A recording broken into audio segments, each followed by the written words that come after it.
Shalom, family, and thank you so much for joining us for this week's weekly news update. Always a pleasure and a privilege when we get together for these updates. And I'm thankful for all of you who are sharing the links because we are being seriously shadow banned now. So, uh, just there's some days you can't catch a break. Yeah, that's kind of the deal. So, just so you know, we're awakening too many people and apparently shaking up too much. So, thank you for those of you who are taking the time to share the links and certainly appreciate your encouragement. Here, let me turn this off so it's not a giant background noise. I'm not sure you can hear that or not, but it's loud to me. So, we're going to get ahead and kill that. But again, I'm thankful for every one of you. And we do have a few headlines we're going to go over for those of you that are new around here. We do have a website that we use called remnantwatch.com. And we like to go over that very quickly to make sure people understand it. On the top banner, you'll always find our latest update will be there. So that's easy for you to find. And we do have some resources for those that may be facing some difficult times. So I don't think anybody knows ahead of time when they're about to hit one of those moments. So it's probably a good idea to just have those on hand. We do have this great search bar right here for any stories that we cover that we covered in the past. So sometimes we've moved along, right? So you may not see the story that you were looking at. Maybe you're looking at a previous update, and you can use the search bar to go back and find it and verify that source and kind of look at the story and get more into that, because I know that a lot of times we go quickly over headlines. We don't spend a ton of time on every one of them. And that's why we have the website there, so that if any one of those stories piques your interest and you want to know a little more, you can always just go over to remnantwatch.com, click on the story, and read all you like. Okay, so we do that intentionally. It's a labor of love. But we do that because of the tons of advertising that's out there and a tremendous amount of stuff you got to sort through and all these distractions and so forth. So around here, we like to say we want to be informed without being overwhelmed. And I think that's a really good thing. I'm starting to see more people are starting to agree with that, which I really appreciate that. And it came from you guys. It came really from all of you. As you began to express just, hey, I'm disconnected. I'm not gonna be involved with any news of any kind, because it was driving you bananas, right?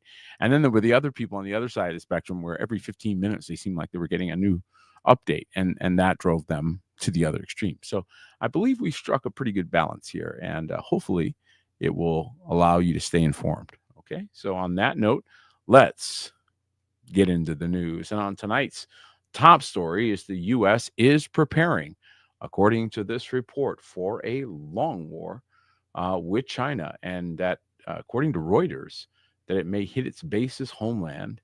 And this is a really serious report, guys. This is not the kind of thing you say when two superpowers are already not in a good place and you're stoking the fires. Look at this. In London, it's reported earlier this month, U.S. Air Force Brigadier General Doug Wickert summoned nearby civic leaders to Edwards Air Force Base in California to warn that if China attacks Taiwan in the coming years, they should be prepared for their immediate region to suffer potentially massive disruption from the very start.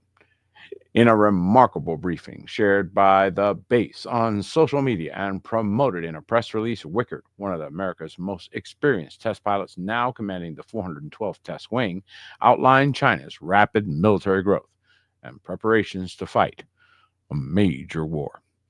And there's some angst going on in China. They would like very much to make up for much of the abuse that they have suffered in the colonial periods of history. And so I think they have a big old chip on their shoulder, and this is a dangerous time. And so this is, again, why we encourage everybody to be awake, aware, know what's going on, and not be naive, because you may be walking into situations because you weren't paying attention. Now you don't know things going on the ground, and that's important to be aware of. So things may get dangerous with China. China is not playing ball the way I think the Trump administration expected. And as a matter of fact, they just passed some initiatives that are going to strengthen their strategic minerals control after the U.S. trade truce. So we're starting to see the truce calm down. But according to the Epoch Times, despite announcing the removal of non-tariff countermeasures targeting the U.S., China appears to be keeping its export controls on rare earths in place. They know that this is a very strong negotiating position because they basically have the market cornered when it comes to rare earth materials. And China has announced a tightening of control over strategic mineral resources, a move that comes days after the trade talks with the United States that placed the export of critical materials in the spotlight. In an outline statement on May 14, China's Ministry of Commerce said Beijing would strengthen control over the entire supply chain of strategic minerals, including mining, processing, transportation, and exports. And this will happen when you brag about being able to replace them before you're ready to replace them. This is why you got to keep your mouth closed and just do what you're going to do. There's a lot of countries that are now suddenly finding themselves having to come to China and negotiate with China, and China is now going to add new terms to the sale of these things. So when they say they're tightening controls, that's exactly what they mean. They are now going to use their rare earth corner to strengthen relationships across the earth because they are preparing for conflict with the United States. Now, lest some of you might think from the grand president, the grand poobah of the United States, that everything is whistling Dixie and doing great, let me make something clear to you. Whoever's winning the negotiations will be receiving a visit, not paying one. Just saying. So when we see headlines like this, well, we know who's winning. Donald Trump says he's willing to travel to China to meet Xi Jinping. And Xi Jinping doesn't look thrilled. And U.S. President Donald Trump said he'd be willing to travel to China to speak with his Chinese counterpart, Xi Jinping, about foreign policy and economic issues, trying to make it look, hey, I'm willing to come over and have a chat. I'm a real nice guy. I would certainly, Mr. Trump said when asked if he wanted to visit Mr. Xi on a foreign trip during an interview with Fox News that aired on May 16th, adding that the relationship between China and the U.S. was important. Mr. Trump has repeatedly expressed an eagerness to speak with the Chinese leader. Earlier this week, he predicted the two might talk by phone after their deputies negotiated a temporary truce in the trade war that was sparked by Mr. Trump imposing dramatic tariffs on Chinese goods. They're not happy because you know that their economy was already struggling and the U.S. hit them hard. So they're going to hit the U.S. hard, and you should prepare for that. That is a reality. And there's a reason why these things or repercussions are starting to happen right now. The United States has been trying desperately to figure out a way to negotiate out of its debt, and it's not been successful. Mr. Donald Trump seems to still be trying to carry with him the Federal Reserve debt, which he should drop in the Mariana Trench as far as I'm concerned. But what do I know? I'm just another guy in the desert.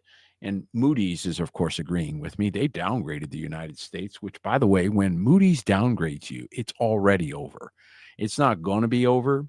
It's not coming. It's there. They're announcing that you're done. And so Moodys has downgraded the United States credit rating, citing growth in government debt. Moodys has been a holdout in keeping U.S. sovereign debt at the highest credit ratings possible, brings the 116-year-old agency into line with its rivals. The decision to lower the United States credit profile would be expected at the margin to lift the yield that investors demand in order to buy U.S. Treasury debt to reflect more risk. And so we have changed the game, and Mr. Trump did not win quite the way he had planned on winning. And again, I think it was a fool's errand to begin with. It's one thing to save a nation. It's one thing to save the republic. It's another thing to try to drag the corporation with. What's this man thinking? Somebody help me. Drop that stuff. Let it fall like a rock. Okay? It's not really that difficult. Just stop using this private label money machine. And all those problems would just go away because we would then trade it on the open market. And frankly, no one would care about it anymore, which means it would trade it next to nothing. That's how you could eliminate your debt, Mr. Trump, without having to negotiate anything. All you have to do is print your own currency like the Constitution says. But I digress. What do I know? I just read. Instead, he's going out trying to save the thing. That's what he's doing. Guys, you got to know that's what he's trying to do. He's trying to save the whole thing. 1.4 trillion in investment planned in the U.S. over the next 10 years, the UAE president said. And so President Trump's on a sales kick. And I hope he's saving this for the Republic, because if he's going to dump all this into the corporation to try and save it, well, then you know what you got here. U.S. Arab Emirates President Sheikh Mohammed bin Zayed Al Nahyan announced Thursday that his country plans to invest $1.4 trillion in the U.S. during the next decade. Where did he get those $1.4 trillion? I wonder where they got those. Okay, so they're going to be investing in the U.S. Announcement came during talks with the U.S. President Donald Trump and channeled through Emirati investment institutions. The investments target sectors of the new economy, energy, advanced technology, artificial intelligence, and industry, he highlighted. So you've got a president out there doing a great job selling all kinds of American stuff. But the problem is, again, if you're carrying dead weight, I mean, what's the point of Doge? You want Doge? You want some real Doge? Okay, you want some Department of Government efficiency? One over to the Federal Reserve. Go on and shut it down, because since 1971, they haven't had a redemption window. Now go ahead and ask Chad GPT what they think of that. And you sit down and read the report and see what Chad says about not having a redemption window and whether or not that's legal. Don't ask me. Go ask their artificial intelligence. See what it tells you. I already have the report. It's a fascinating read. It truly is. You ought to really try it. It busts them out with their own AI. Fun stuff, folks. Really fun stuff. Now, last week we talked about Zalinsky having to go over and he had to pay a visit to Trump or to Putin. Well, we really haven't heard much more about that. So that was like the last word was, you'll need to go meet the Vladimir and Vladimir need to get together. That was the last word. Remember, we didn't hear much about it. And Putin refuses to meet with Zalinsky in Turkey for Ukraine peace talks, despite Trump's offer to bring Russian tyrant to the table. So it looks like it's not quite working out the way Trump thought. He thought he'd walk in and just, peace everywhere. Trump meets ex-jihadi Syrian president in al-Sharara. Trump's schedule for Wednesday is to constantly be meeting with these different Saudi and Arab leaders. Excuse me, let me drop this. And Vladimir Putin has refused to meet. The brave. He's very brave. Just so you know, he is very brave. According to the Sun, he is a brave man. This is a brave man. I just love the way they throw this stuff in there. The brave Vladimir Zalinsky in Turkey for Ukraine peace talks, despite President Trump's offer to bring the Russian tyrant to the table. The Russian tyrant. So he's brave. Zalinsky's brave. And Putin's a Russian tyrant.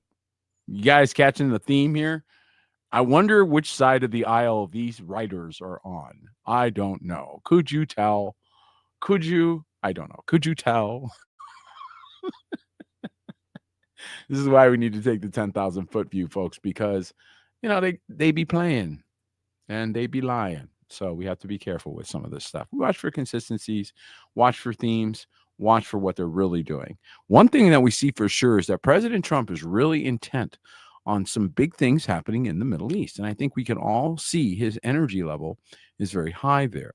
We're not surprised by this, especially considering the back half of a term we're all watching. However, I think it's interesting the way that he is avoiding or dealing with Israel while he goes around. So he is strengthening his relationships with other countries, really at the expense of Israel. Trump calls on Saudi Arabia to join the Abraham Accords and recognizing Israel, but he's still going around them. President Trump called on Saudi Arabia while he went over there. So he's throwing a mea culpa. He's throwing a little bone at him, because watch what he does. I'll show you in a minute.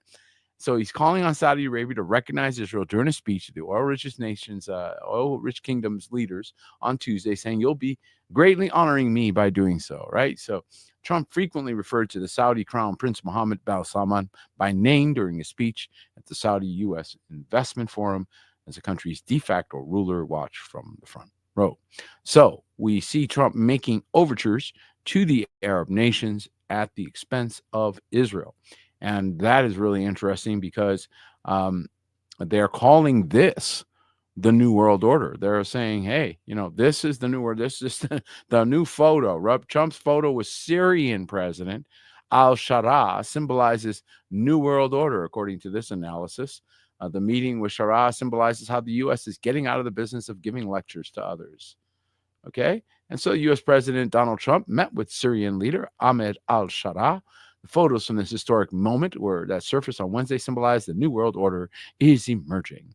This is a major event in the Middle East. Well, we're going to watch with great interest because, again, the scripture tells us to keep an eye on this particular region. But how many know that Trump is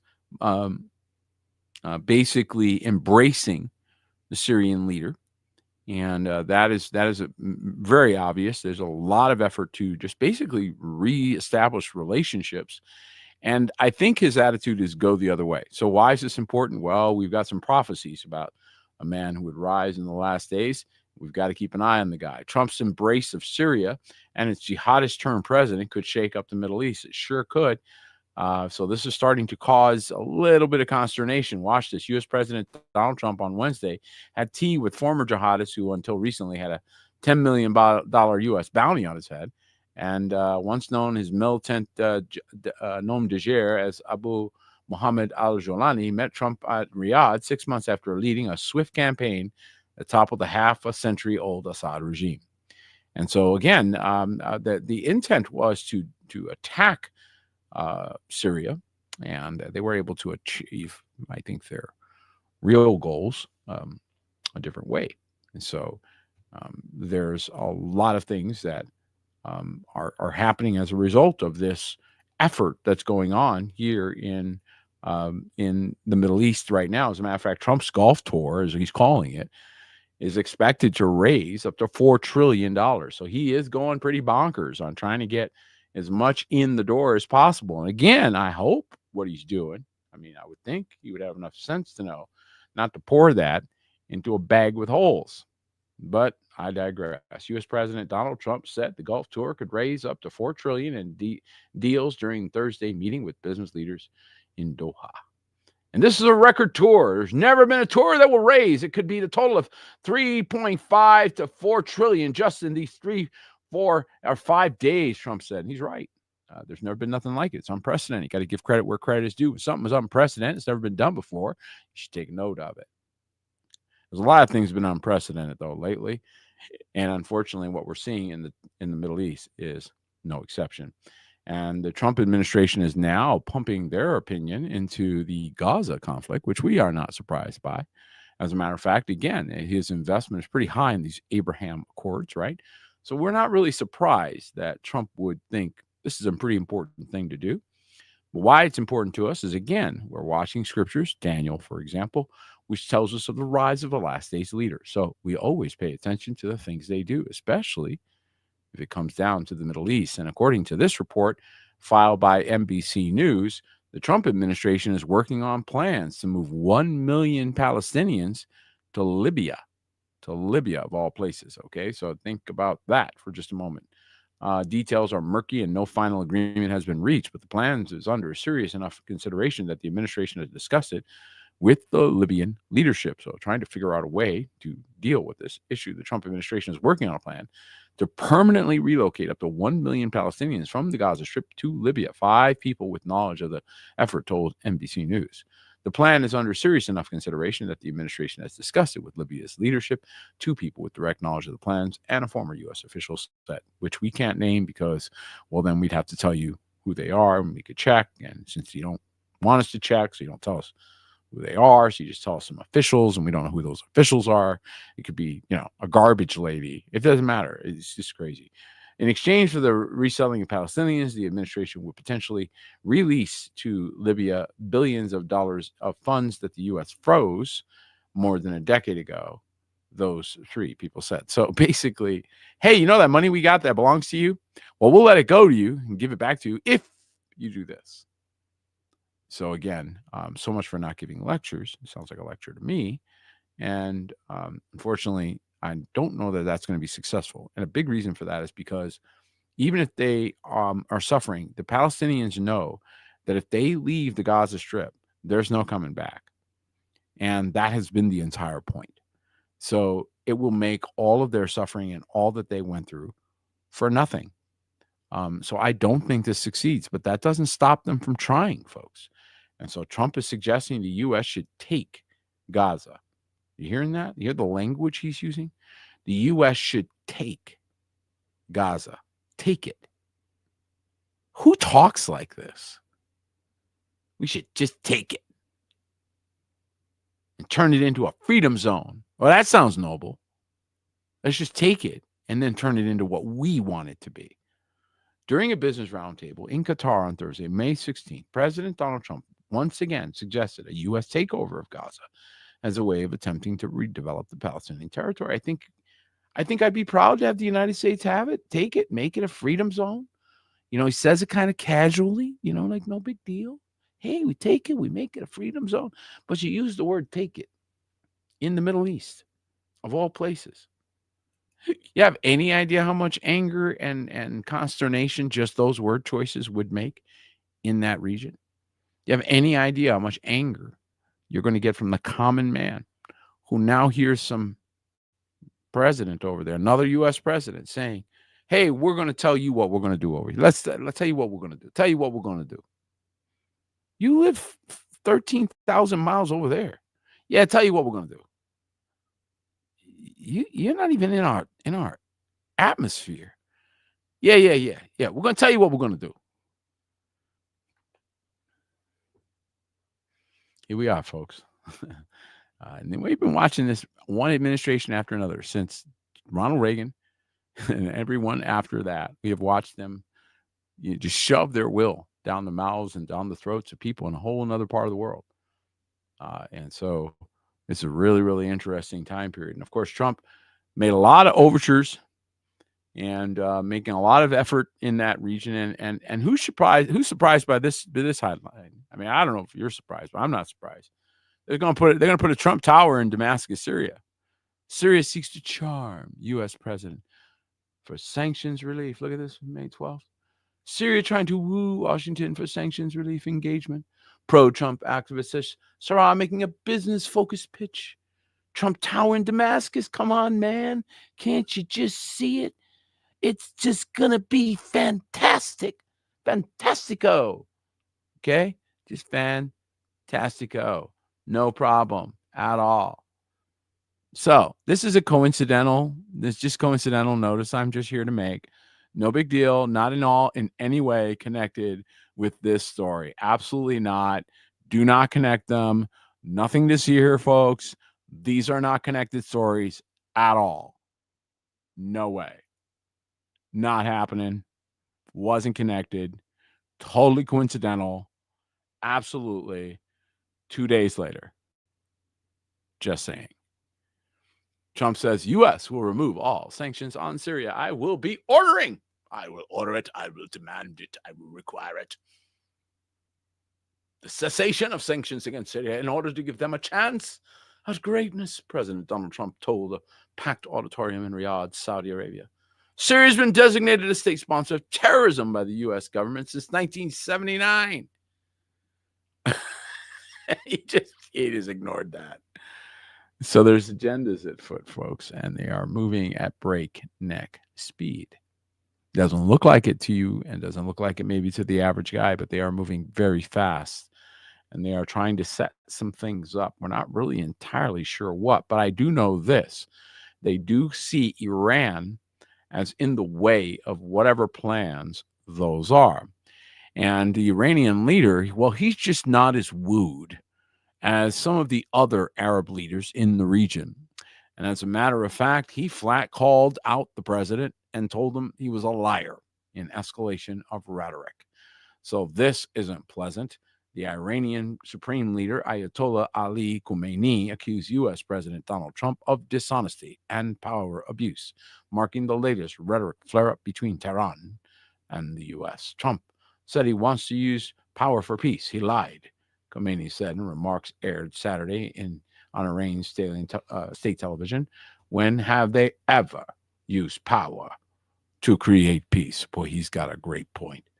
Khamenei's remarks followed Trump's tour this week of the Middle East, which includes stops at Saudi Arabia, Qatar, and the United Arab Emirates, speaking at an investment forum in Riyadh, and so forth. So he is obviously feeling the pressure of the presence of President Trump in the region, pointing out that essentially he is a liar.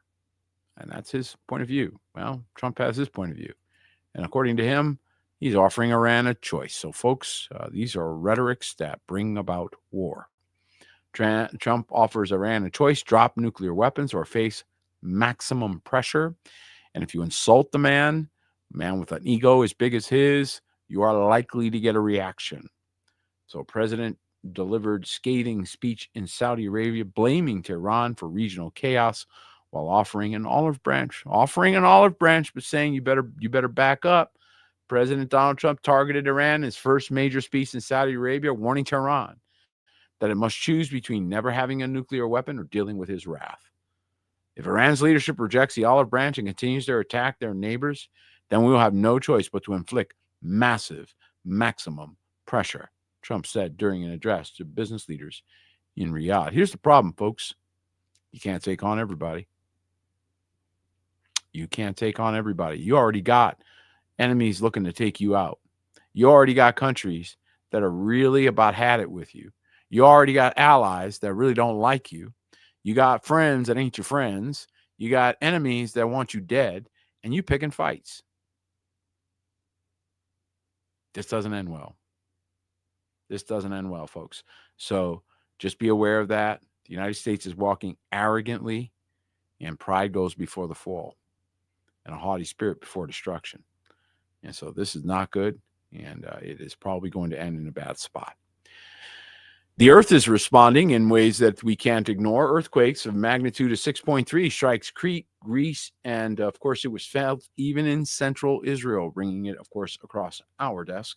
Reports from Israelis, particularly in the center of the country, including Tel Aviv and surrounding areas, reported feeling shockwaves from the earthquake. A 6.3 is no joke. That's a pretty good size earthquake, actually. And the quake was at a depth of 83 kilometers, according to the German Research Center for Geosciences, and reports from Israelis, particularly in the center of the country, including Tel Aviv and the surrounding areas, report feeling shockwaves from the earthquake. So residents in Egypt also felt the quake. So it really shook. It moved a bit. That's quite a long ways for it to be felt. And I do believe there's a great number of things that are happening all over that region. Now, we did just see a replacement of a pope. And we also know that from the Vatican all the way to Jerusalem, there are tunnels that you can literally go all the way underground, all the way there. So one might speculate, is something going on down there? One might wonder.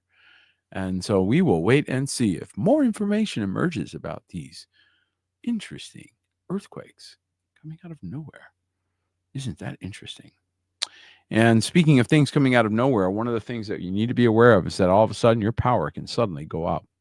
And we do have this challenge every year. We've been talking about this, and now with, of course, the advent of electric cars and the population, of course, expanding and housing and so forth, the demands on the U.S. grid have never been higher, folks. And so this is something that you do need to be aware of. Much of the U.S. is at a heightened risk for summer power outages, regular orders, or warning.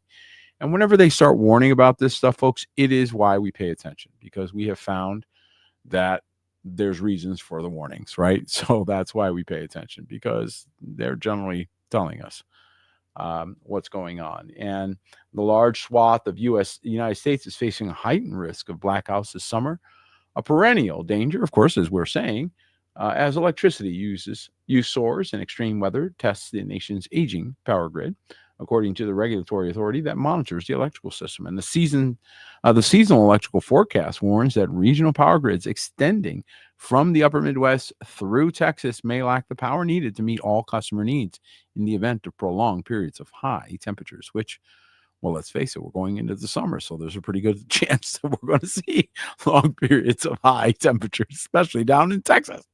So I think you're going to see some blackouts, and I think you're going to see some problems along the way. And so it would be wise to plan accordingly.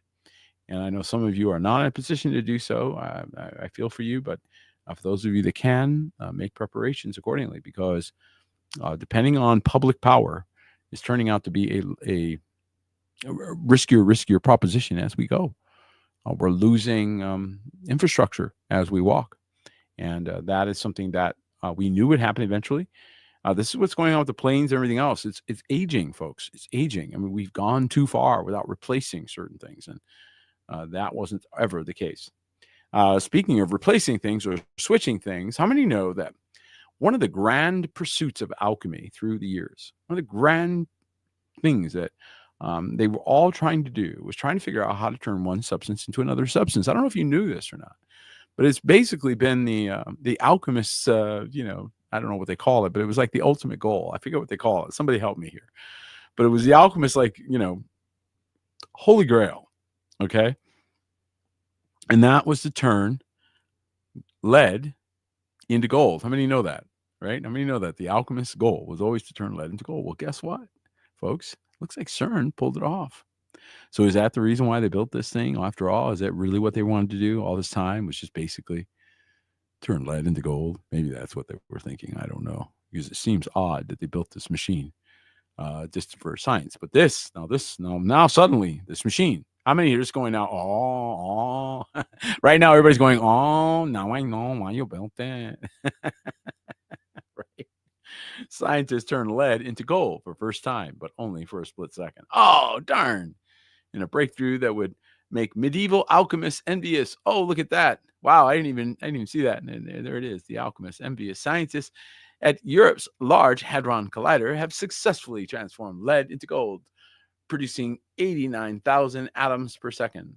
The Large Hadron Collider is a giant particle accelerator that smashes atoms together at super high speeds, and we can't figure out what the value of it is. But scientists have found a way to turn 3 tiny particles called protons out of lead atoms and turning them into gold atoms. Woohoo! They're on their way. They're going to turn lead into gold, folks. They're on their way. They're going to be rich.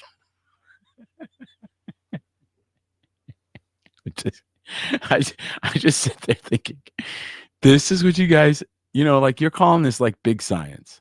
This is like big science, right? This is the big stuff. This is where the guys who graduate MIT. I'm going to work at CERN. I am going to be a CERN scientist. Yes. I know. Everyone, step aside, because I'm going to be a CERN scientist. Isn't that what isn't that like the pinnacle, like the top? And what are they doing? Alchemy. You got to be kidding me. They got billions of dollars invested. And you guys couldn't wait to do the alchemy. What was the rest of the stuff? Which is like, I don't know, cover story for the alchemy experiments. Who hooked up the alchemy experiment? Who decided, hey guys, let's try to make some gold out of lead? Come on, man. This is crazy stuff. It's crazy stuff because we're in crazy times. How do we know we're in crazy times? Well, we got headlines like this, folks. And this is why we look at things in a 10,000-foot view, because when they start saying things like this, we need to pay attention. We were warned that many would come in his name, saying they are Mashiach, and we're certainly seeing a lot of false leaders. Rabbi warns of the imminent earthquake as pre-Messiah sign. And then we just saw the earthquake, or one earthquake, so this is really getting somewhere, right? Recent studies suggest that a major earthquake off the coast of northwest U.S. is overdue and will drop large areas below sea level. One rabbi emphasized that this is part of the final redemption in which God uses nature, fire, and water to purify man for the Messianic era. And the study, published in the Proceedings of National Academy of Sciences and led by Tina Dura, an assistant professor of geosciences, is talking about the subduction zone up in the middle of the northwest of the country. And many are actually expecting there to be some serious movement, geophysical movement up in that region of the world. And that would result in serious catastrophic damage to the West Coast. So that's not exactly wrong. However, I think they missed the Messianic era by 2,000 years, because he already came. And now he's coming again. And so the second coming of the king, this time not the suffering servant. This time he comes as a lion of the tribe of Yehudah. And he rules with a rod of iron. How many heard that former Federal Bureau of Investigation Director James Comey? So again, reconciliation in the air. No, sir, you're not getting away with things you shouldn't get away with. We are going to reconcile the books, and you're not going anywhere. So Mr. Comey is under investigation for a post seen as a potential threat to Trump's life. I think it was. I think it was very clandestine and very clever. Several Trump allies accused Comey of calling for the president's assassination in a now-deleted Instagram post. He denied it was meant as a threat, but probably can't explain what it was meant to be. Washington, the Department of Homeland Security and Secret Service are now investigating a social media post by former FBI Director James Comey that several U.S. officials interpreted as calling for the assassination of President Donald Trump. Homeland Security Secretary Kristi Noem said Thursday. In a now deleted post on Instagram, check this out, guys. Comey shared a photo of what he described as a shell formation on a beach that formed the numbers 86, 47. What does 86 mean? It means to kill him. And 47, well, that's the president's number. So he's saying 86, 47. The post was swiftly condemned by administration officials, Republican lawmakers, and Trump allies who said it blatantly targeted Trump, the 47th president of the United States. I think it was relatively obvious that he's not a Trump fan, but he thought his freedom of speech extended to making threats, and now he's finding out that that's not the case. So, yeah, again, if you were just a nobody, it wouldn't matter. But you potentially have allies, and who knows who you're signaling. So that, yes, the Sorcerer's Stone, very good. Amy Hope, Amy, good catch, Amy. Way to go, Sorcerer's Stone. That's the word I was actually thinking of. That's all part of the same alchemy. Very good. We dug that out together. Come on, Amy, you're and me, man. We did it. And here's a real connected story, I think, because I think the Pope's involved in he is not involved in anything kadosh. So I mean, this is all political. So when you see this, you don't think anything concerning Yahuwah. This is all concerning their money. Okay, Pope Leo calls for the church unity. Let's all get along. We got to get our money right. Promote peace during inaugural mass, promoting walk towards God and love one another because we got to get our money right. Okay, they're not doing so good. During a Sunday mass of inauguration, Pope Leo called for the United Church, way to go, to foster peace throughout the world and for the faithful to walk toward God and love one another. And is that before or after we deal with all of the child molestation accusations? It's just to be clear, so we can, get along and have that whole world peace you're talking about, right? Because light hath no fellowship with darkness. Amen. And so those things aren't easy for us to just let go of.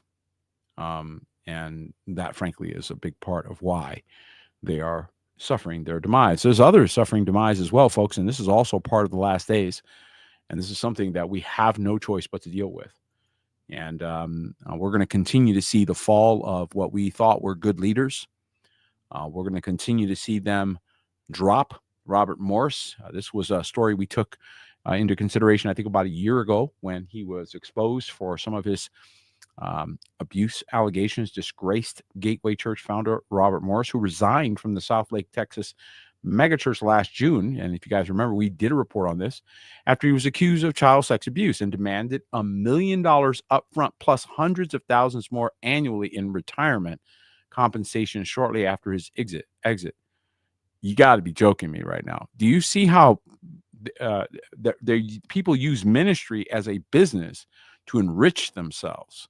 This is blasphemous, and it is disrespectful beyond words to Yahuwah Sabaoth. Just saying, okay? The revelation was made in documents filed by the church in Tarrant County District Court on Tuesday, in which officials are seeking to force Morse to honor a dispute resolution agreement he previously signed. And, of course, no, he doesn't want to do that because he feels responsible for the buildup of this ministry to $100 million a year. You heard me right, and I didn't stutter. That's crazy. And what happens when they have all that? And they chased the wrong thing, didn't they? And now look what they're reaping as a result. It's not just them. It's going on all over the place. So we keep seeing these reports. A pastor of Jim Bakker's Morningside Church raped multiple children over decades, women allege. This is not a nice thing, but we've got no choice but to expose it. And NBC News has released a massive investigation calling out the pastor of Jim Bakker's Morningside Church for allegedly raping multiple children over several decades. So, folks, this is all coming out for a reason. I believe that Yahuwah is exposing what has been going on all along behind closed doors and behind the scenes. It's very sad. It's very difficult for us to watch, but it is part of the atmospheric change. And I do believe that reconciliation is a big part of that, because again, when someone is abused and they aren't, and that matter is not reconciled, and someone gets to keep going on as if nothing happened, that matter goes before Yahuwah Sabaoth. So I think he's bringing a judgment now against people who didn't have any intention of repenting, had no remorse in their heart, went ahead and abused people and didn't even care, didn't even say they were sorry, didn't even try and remediate the thing. Well, now it's coming back. And so this is starting to hit hard. And I want to stop here for a moment and say this next story is another example of things that we're going to start to see more of, especially as this atmosphere continues to change. So the altar of reconciliation is forcing a massive level of change. It's atmospheric change, folks. It's not a joke. It's not a game. It's real. And those that don't take it seriously, well, mess around and you're going to find out. Now, this next story deals with the topic of slander. And I don't know what happened in our country, but for a while there, everybody thought that was a free-for-all and you could do whatever you want.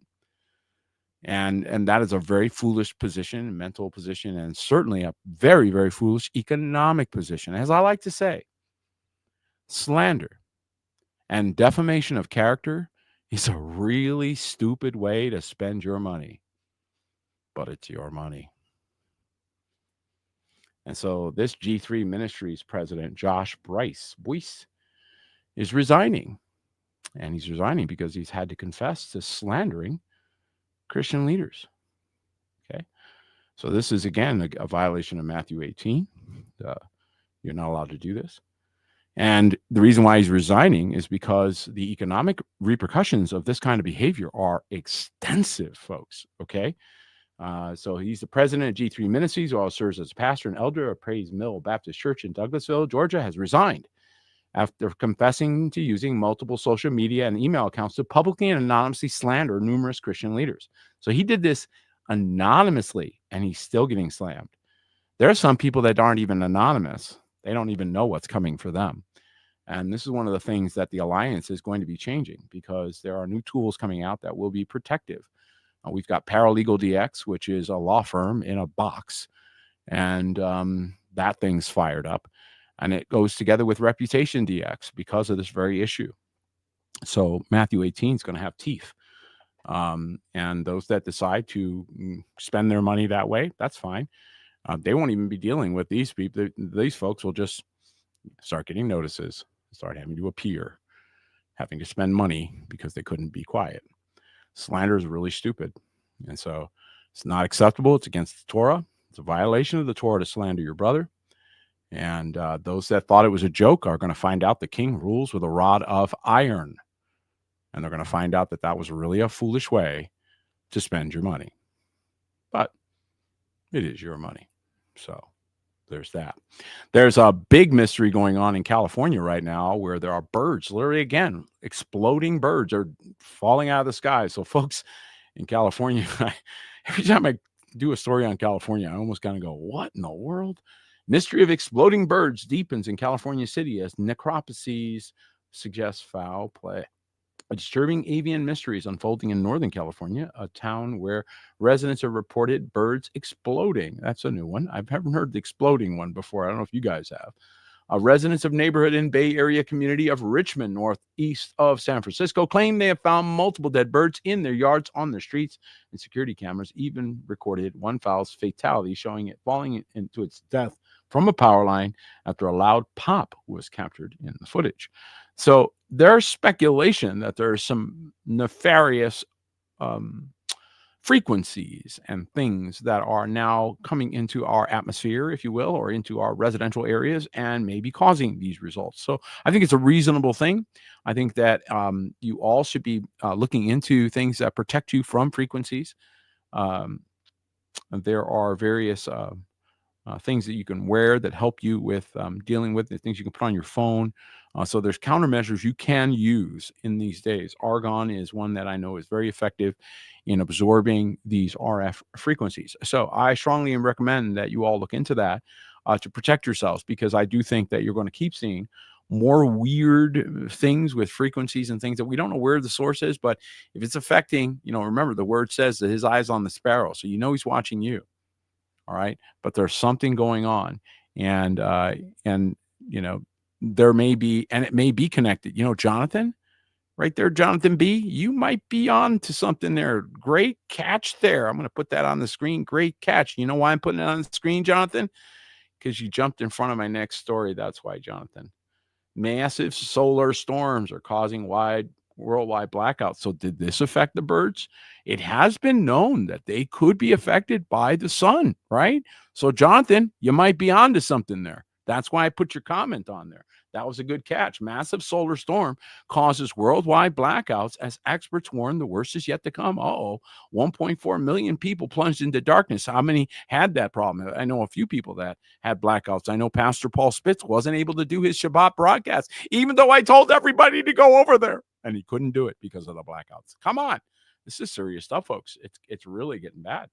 And it hasn't even hit the summer yet, right? So the sun has unleashed the strongest solar flare of the year, triggering strong radio blackouts across the globe and X flares and so forth. So they're going to keep using this as an excuse. I'm not going to go into this deep because, frankly, I don't buy it. But I do think something's happening. So whenever they use the solar flare excuse, it means they're doing stuff that they want to be able to explain or excuse. And that's a good, nice blanket one. Oh, I don't know. Must have been a solar flare. Must have been a solar flare. Okay. So I don't trust that. However, when they tell you that, it does tell you that things are coming. So that you can trust. What it really is, I don't know. But what will be coming as a result is probably some disruption. So be aware of that and plan accordingly, folks. We really hate to see you suffer without making proper plans for that. Shifting gears, I really like this story, and partly because I have such a deep affection for Ron Wyatt and his whole story. And so when I saw this, I got so excited. Noah's Ark sites fully preserved secrets discovered in radar scans and not what you'd expect to see. And of course, this is a picture of the area that Ron Wyatt discovered. So now some dude named Jones is working with Noah. Indiana Jones is over there. Apparently, Indiana Jones is on the case. Indiana Jones and his team are attempting to solve the age-old question of whether the legendary vessel is buried in the mountains, eastern Turkey, roughly 18 miles away. And so they use ground-penetrating radar to look at the area. And Jones is using what he detected, a 13-foot tunnel traversing the center of the formation. And same scans captured a trifecta of subterranean layers that were allegedly dead ringers. So the Bible description of the boat's 3 decks, which tells you that Ron was right. How about that? Ron Wyatt was right. Now, the reason why I went in 1999 to verify Gomorrah was because of Ron. So we give credit to Ron for that. Even though I went and even though I came back with the jar of brimstone and all that, I wouldn't have been able to do it had it not been for Ron Wyatt. So I have great respect and love for him. And it looks like one of his discoveries is now going to be validated in a new way, which is a wonderful thing. Isn't that great, guys? Because after all, don't we like it when we conclude a matter and we can say, well, there it is. He was right. After all, let's give him credit. Let's give the man his due, right? Because he turned out to be correct. And I do believe that's a wonderful thing. Here's something that I'm wondering about, parents. And if you are a parent out there, let me ask you this question. Would you give your child a fluoride tablet?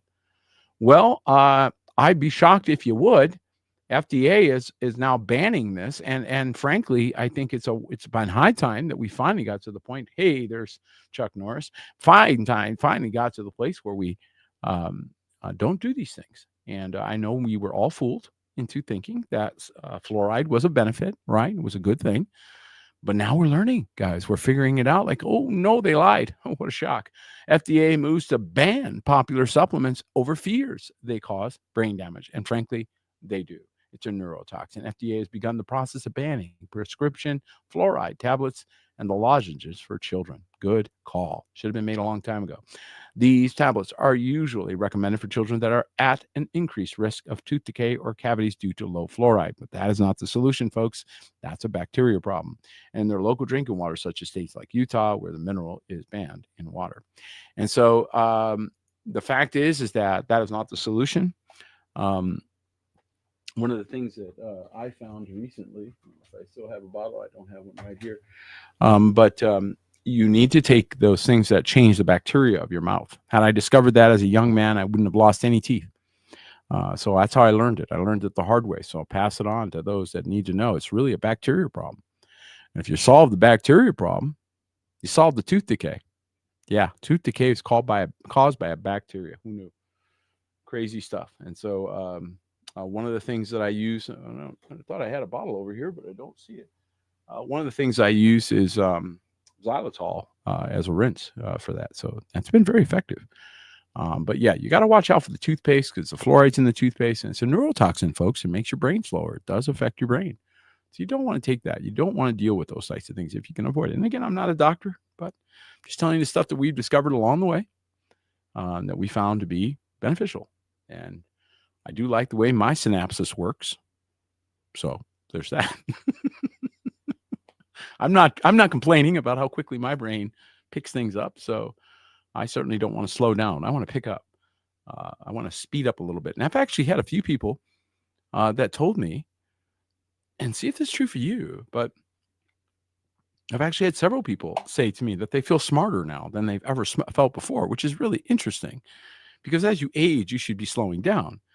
But that's not what we're experiencing. So there's a light coming into our minds to help us understand things.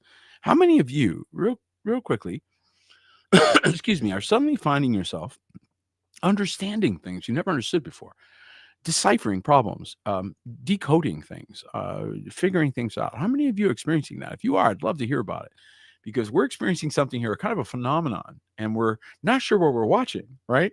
So I'd love to hear your testimonies and stories. If you're experiencing some extraordinary supernatural things in this hour, that'd be really great to know. So thank you for sharing. One more story I want to talk about going on in Texas, and something that Apostle Moshe had mentioned to our group, and I agree with. Where are the where are the hospitals? Where are the encampments? Where are the great places for the remnant? Where are these places? Well, they don't seem to be any, but other groups don't seem to have a problem with the concept. And that is a really interesting reality. And so look at this, a proposed Muslim community in Texas sparking debate. And the only reason why we know about this is because there are people that are opposing it. But I'm not really sure that they're going to win this opposition because, frankly, what are they opposing? That people want to live together who like one another and believe the same things? That's a losing battle, folks. The entire country was founded on the right to express your religious freedom. The complex debate surrounding a proposed Muslim community in Texas continues to grow, with the Christian Post's Ian Gatti joining Billy Hallowell in the most recent episode of the Inside Story podcast to break down all the details. The U.S. Department of Justice has opened an investigation into a proposed Muslim community development in northern Texas, citing concerns over potential violations of federal law.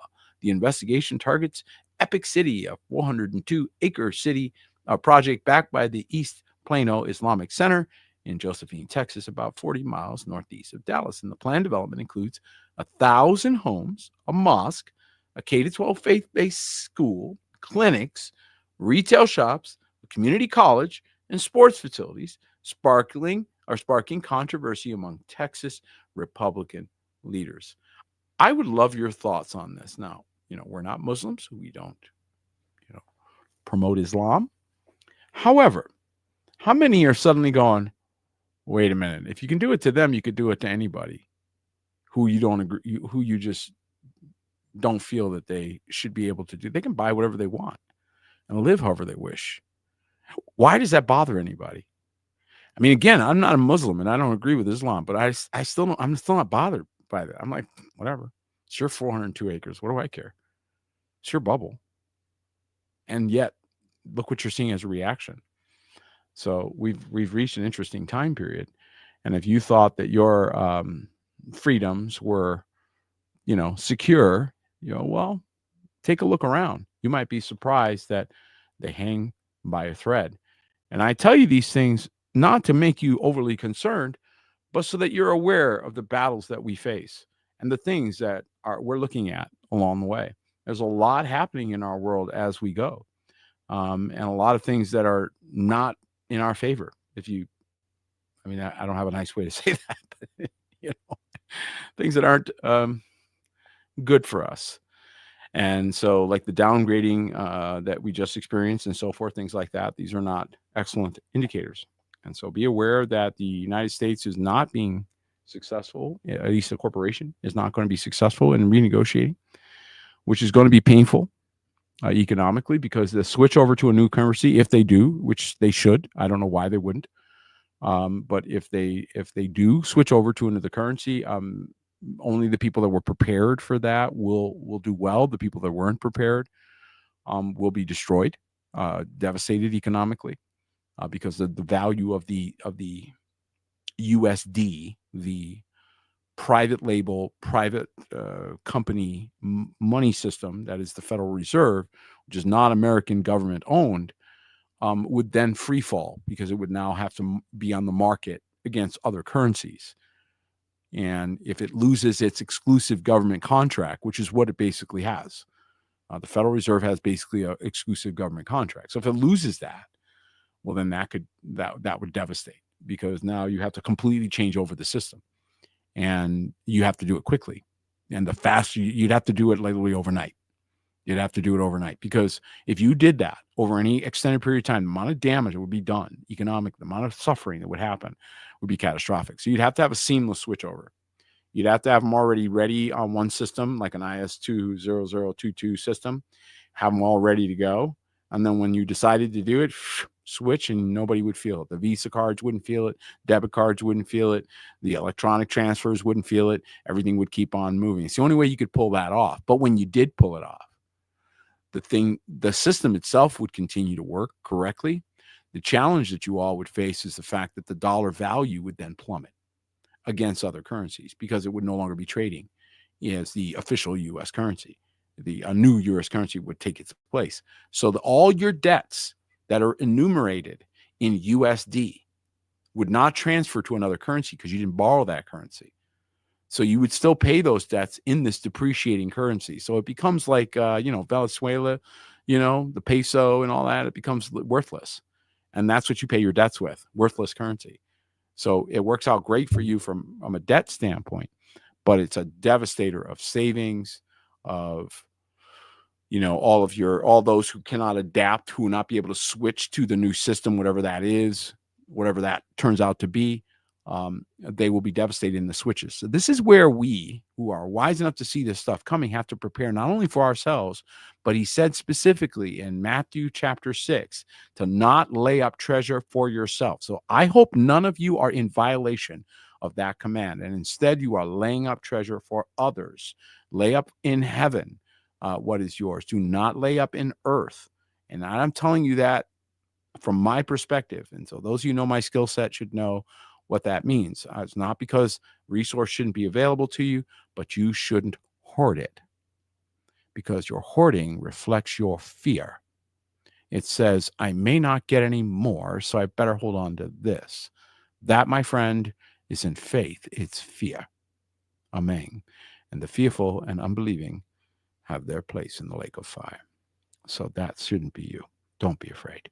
Don't be a coward in this hour. Be courageous.